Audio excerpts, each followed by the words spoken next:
Salut tout le monde! Vous m'avez demandé une petite vidéo sur les maculatus pour savoir comment elles vont et également à combien revient une colonie, une grosse colonie, parce que c'est même pas une colonie mature, de grosses fourmis. Voilà. Donc on va faire un petit peu le tour de la colonie. Alors comme vous pouvez le voir, hein, ça va toujours impec. Il y a euh, du couvain il y en a partout en fait, hein. J'ai encore des mâles, je sais pas si on va en voir là, mais j'en ai encore. Alors ça ressort pas vraiment, j'ai réussi à en avoir un la dernière fois, qui est sorti dans l'air de chasse, mais sinon ils sont encore un peu timides, les mâles. Bon, je vais faire le tour comme ça. Je vais essayer de me caler, pas trop bouger. Alors je sais pas si la visibilité sera bonne de ce côté-ci, non. Et c'est même chose derrière aussi, je vais vous montrer après.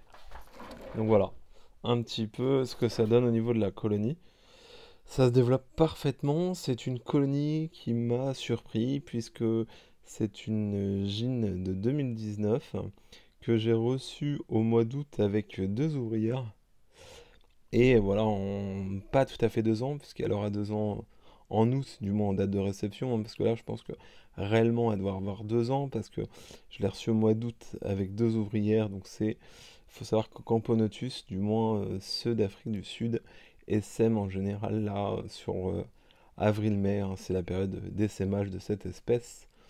En tout cas pour le variant Afrique du Sud, Kenya, tout ça, c'est plutôt dans cette période que ça essaime. Donc voilà. Donc vous avez été nombreux et nombreuses, j'ai eu plusieurs demandes, mais une grosse colonie, ça coûte combien en termes d'entretien, de nourrissage, tout ça, voilà.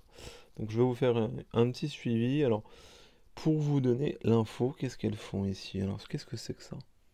Ça doit être un reste d'insectes qu'elles sont en train de manger, je ne sais pas ce que c'est. Ah ouais, donc je ne sais pas ce que c'est.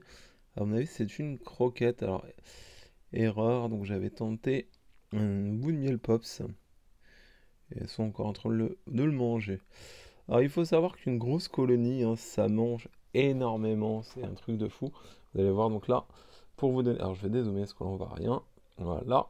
Faut savoir qu'une colonie comme ça, alors moi je la nourris pas tous les jours, je la nourris tous les 2 jours, histoire de dire qu'ils soient vraiment affamés, comme ça j'ai pas de reste et ça m'évite effectivement d'avoir des déchets d'insectes et du liquide sucré qui tourne. Alors, en termes de liquide sucré, j'utilise la plupart du temps deux choses. Un liquide pour l'apiculture, il faut que je vous fasse une vidéo là-dessus. Et là, je l'aurais mis pour changer, parce que je change quand même de temps en temps le liquide sucré pour pas qu'il y ait un phénomène de lassitude. Là, je les ai passés au sucre de coco, qui en fait, hein, vous trouvez ça en grande surface. Généralement, c'est au rayon bio, c'est du sucre de fleur de coco. C'est un sucre marron, voilà. Elles aiment bien. Toutes mes espèces aiment bien en général. Aiment bien ce sucre-là. Vous coupez à l'eau. Donc moi, généralement, je mets une dose de sucre pour 6 doses d'eau, pour vous donner une idée, hein, un peu. Voilà, voilà, vous pouvez voir des majors qui commencent à être bien, bien balèzes. Et bah le nid est blindé, hein.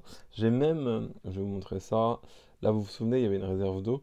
Je l'ai même ouvert parce que je me suis dit, voilà, au point où on en est. De toute façon, je sais très bien que pour les déménager, ça va être une tannée, hein. Donc ça sera la même chose. Donc là, j'aurais ouvert la réserve d'eau qui est quand même bien grosse, qui va leur laisser de quoi encore se développer un petit moment. Et je suis en train de penser à un nouveau nid. Alors, n'hésitez pas, si vous avez des idées de nid pour cette espèce, à me le dire dans les commentaires. Je sais pas encore, je suis toujours en train de me tâter. Voilà. Est-ce que le souci c'est que la personne qui m'a fait ce nid, hein, qui a vraiment un nid de bonne qualité, je vous ai déjà fait un retour là-dessus, il pourrait me refaire un nid, mais le problème c'est surtout l'envoi, hein, parce que déjà cette cuve là c'est compliqué en termes de poids et surtout bah, que ça arrive pas en biscotte à la maison, hein. Alors si je me fais faire une cuve, imaginons d'un mètre sur 30 sur 50 de haut, pour l'envoi, ça risque d'être coton. Voilà. Donc je vais voir ce que je vais faire en termes de nid. Donc là, vous pouvez le voir. Donc déjà, hein, comme je vous le disais, alors parce que là, je m'égare un petit peu, hein, du sujet de la vidéo. Ah,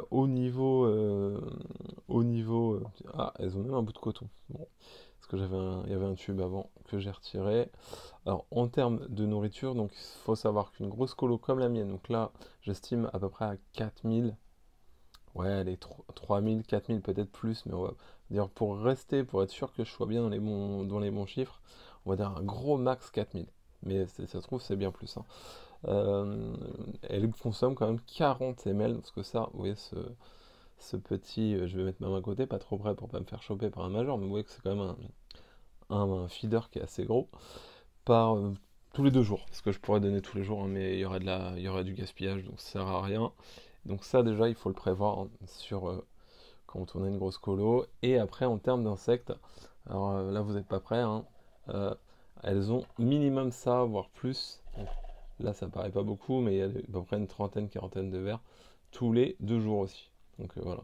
Alors je vais les lâcher, ça fait un peu d'animation. Je suis désolé, hein, pour ceux qui sont pas nourriture vivante. Moi, je nourris toujours au vivant ou fraîchement tué.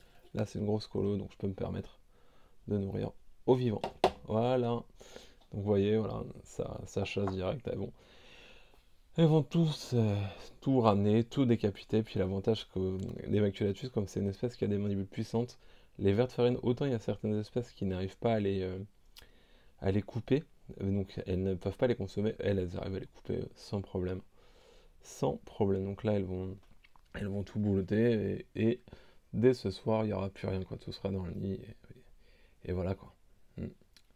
Donc honnêtement, ouais, c'est une espèce qui bouffe énormément et encore, je pense que je pourrais même les nourrir plus.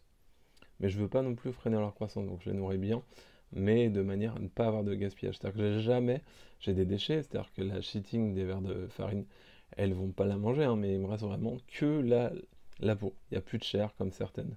Quand vous avez des petites colonies, elles ont gâche, quoi. Là, il n'y a pas de gaspillage, tout est consommé, no problème. Donc là, pareil, le liquide sucré, je viens de le poser. Là, elles ont capté qu'il y avait du liquide sucré, donc tout le monde part à la conquête de l'abreuvoir. Donc voilà, vous voyez un petit peu le carnage au niveau consommation. Je vais essayer de passer par là pour vous montrer un peu. Là, il va y avoir plus d'activité, enfin plus d'activité, je m'entends. Plus de couvain, je pense. Parce que là, on arrive sur les faces qui sont habituellement cachées quand elle est en place. La fourmilière, voilà. Est-ce que je vais réussir à tourner la cuve? Ça me paraît compromis. Non, je ne vais pas réussir à montrer les faces des derrière qui sont les faces les plus blindées, clairement. Mais je vais pas réussir. Donc là, il y a du reflet, on va pas bien voir. Voilà, c'est mieux. Vous voyez, il y a des mâles, il y en a partout des mâles. Je vais zoomer un peu. Je sais pas si vous allez bien voir, si ça fait la mise au point. Ouais. Ouais, voilà, on voit des mâles. Moi, des mâles, j'en ai au moins une cinquantaine. À la base, j'étais, ouais, j'en ai deux, trois. Puis après, ah, j'en ai une vingtaine. Puis là, ah, bah, j'en ai une cinquantaine. Donc, ouais, sans problème. J'aurais bien voulu récupérer parce que j'ai un petit projet. Je connais une personne qui a quelques princesses. J'aurais bien aimé récupérer une ou deux princesses et lui envoyer une vague de 10-20 mâles pour tenter une repro en captivité. Ça pourrait être cool. Ça serait vraiment mon kiff, moi, c'est pour qu'on puisse trouver en captivité, comme on le fait pour les reptiles et de nombreux poissons, bah, d'espèces humaines nées en captivité. Comme ça, c'est-à-dire plus de prélèvement, on est sûr que c'est pas pillé. Et puis voilà, ça évite d'affaiblir, entre guillemets, l'écosystème des fourmis dans leur milieu naturel, hein, clairement, hein. Mais après, ça serait cool que ça puisse se faire. Je pense qu'à terme, ça pourrait être fait, hein, parce que c'est déjà fait avec certaines ponérines, donc je me dis pourquoi pas que des camponotus, il faut juste trouver les bons paramètres pour, euh, pour qu'il y ait vraiment des accouplements.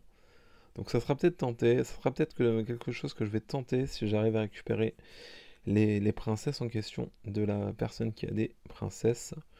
Et voilà, essayer de tenter l'expérience, puis vous faire des retours. Ça pourrait être sympa. Voilà. Donc c'est une vidéo peut-être qui est un peu longue par rapport à ce que je fais d'habitude, hein. Mais là, c'était pour vous les montrer, vous en parler. Puis voilà, surtout que vous puissiez vous rendre compte bah, quand même que c'est quand même un coût, une grosse colo. Et ça demande surtout de la place. Après, la place, franchement, ça peut être gérable. Il y a plusieurs manières, tout en étant sûr que les fourmis soient bien, hein, mais il y a plusieurs manières pour optimiser la place. C'est-à-dire, empiler des nids, voilà. Tant que là, ils ont une aire de chasse assez grande et des nids, on peut effectivement faire ça. Je pense qu'une colonie Camponotus mature, ça peut se gérer sur une étagère d'un mètre, 1,50 m, quoi. en IR de chasse, c'est possible. Mais après, il faut faire effectivement quelque chose vraiment d'optimisé, on va dire. Par contre, les dioramas, c'est cool, mais clairement, ça prend beaucoup de place. Donc, ouais, je sais pas si à terme, un diorama, c'est vraiment ce qu'il y a de mieux pour une grosse colo. Mais en tout cas, le rendu est classe. Je suis toujours aussi fan de mon diorama, même s'il a quand même bien morflé. Elles ont quand même attaqué un peu le décor. Elles l'ont pas creusé, mais tout ce qui est décor, elles l'ont bien attaqué. Il y avait plus d'arbres auparavant, elles m'en ont ratiboisé un ou deux, et elles ont bien creusé, quoi. Voilà. J'espère que la vidéo vous a plu, j'espère que ça ne sera pas trop brouillon. Voilà, je vous remercie de m'avoir regardé, je vous souhaite une bonne journée, salut salut!